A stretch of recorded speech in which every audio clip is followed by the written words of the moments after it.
As we continue to open the books of the history of Nigerian football, we must talk about those moments where we almost lost our lives while watching the game.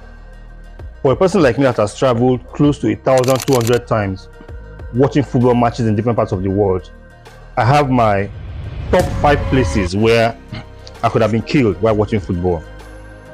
Now at number 5, we have Makurdi. It was a game Lobby Stars hosted Dolphins. Now there's some crisis from way back between Lobby Stars chairman and the Sharks Ultras. We came to Makurdi and it was all about its Port Harcourt people. We lost that game successfully, right? But at some point, our bus driver, a man called Osama, was beaten because he had this carry-on bag where he held the phones and gadgets of most of the players. And somehow the fans thought that that was where the juju Dolphin was carrying was placed that made them not score. He was chased like a thief. The bag was taken from him, everything looted, and then we conceded. So it looked like, yes, the juju was actually in that bag. But at the end of the game, the fans turned on us, remembering that their chairman, Dominic Yofa, was mobbed in Port Harcourt some years back. And while gathered at the center circle trying to get protection from the police, somebody just broke in through the police protection and stabbed Kelechi Osunwa close to the eye. It was a deep cut. But that was how we survived Makurdi. In number 4, I would say Ilorin, Kwara United versus Dolphin in 2004. Now Kwara scored first.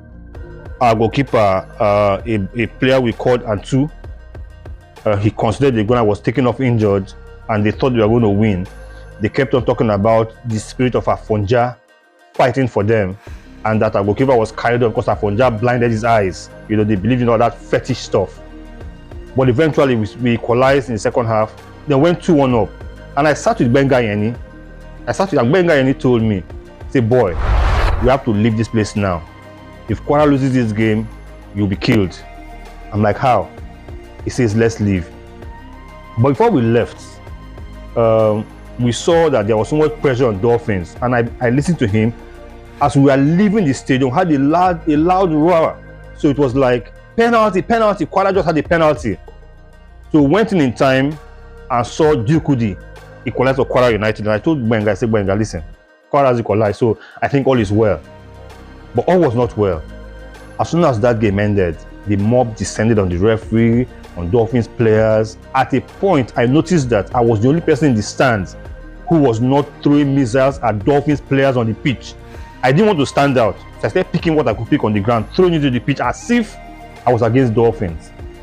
That was how I saved myself. Until today, the club officials look at me and they say, you sold us out because we wanted to save your life. But I had to survive. In number 3 was Jos, same 2004. Dolphins had scored a goal against Plateau United. Bola Bello scored that goal and there was mayhem. Fans were thrown off the terraces. Dolphins fans, referee was being beaten. Plateau players was being beaten. Plateau coach Ndubisi Nduka was being beaten. A mob came to the VIP stand where I was with a team manager. I remember the match commissioner was Jemila Buhari, that was her name. And when our team manager, Diepri Fibresma, was punched repeatedly and he fell, and when she shouted, help, the Dolphins team manager is dead.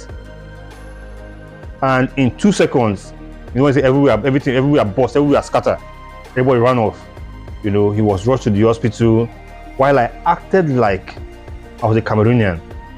I showed no sympathy for Dolphins. I acted like because I had to save myself. But again, that was time number 3. It was mayhem. Eventually, it was the fans of Mighty Jets who came to protect us, and they cordoned off our vehicle, and of course that was how we were escorted out of the stadium.